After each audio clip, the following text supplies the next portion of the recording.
Բարև ձեզ հարգելի հետևորդներ, շարունակում ենք քննարկել օնլայն շոփինգին առնչվող հարցեր։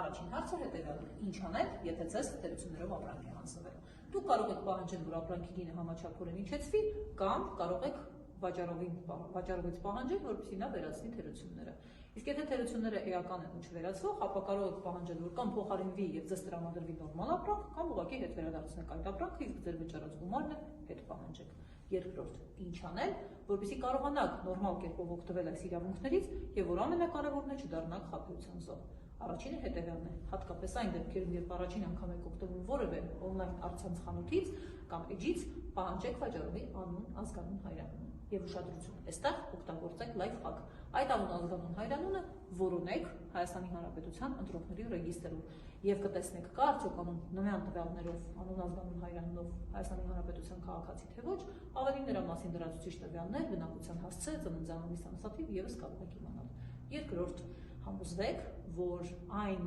քարտը, որը ձեզ տրամադրվել է որպես վճարման միջոց, իսկ դուք պարտավորվում եք դրան գումար փոխանցել, հենց այն մարդու անուն, ազգանուն, հայրանունով է, որի տվյալները ձեզ տվել են։ Երրորդ, պահպանեք ամենակարևորը նամակագրությունը։ Այս պարզ կանոնները իհարկե ունիվերսալ տեղամիջոց չեն, սակայն շատ դեպքերում կօգնեն ձեզ, ինչպես անբարեխիղճ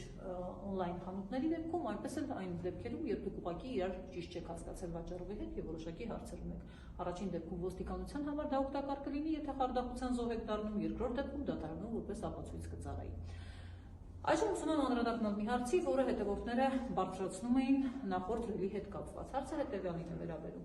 արդյոք 14-օրյա ապրանքի վերադարձի կամ փոխանակման ժամկետը գործում է նաև այն դեպքում, երբ որ վաճառողը այդ ապրանքը գնորդի պատվերին համապատասխան է կատարել։ Ոչ, անհատական պատվերների դեպքում 14-օրյա ժամկետը չի աշխատում։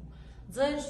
նամակներում եւ ձեր մեկնաբանություններում շատ էին հարցերը, որոնք առնչվում էին բեռնափոխադրող կազմակերպություններին, միջնորդ կազմակերպություններին։ Այսինքն Globing-ին, Onex-ին, Wildberries-ին եւ նմանատիպ այլ կազմակերպություններին մենք դեռ առիթ կունենանք անդրադառնալու հաջորդ ռիլերում։ Լավ եղեք։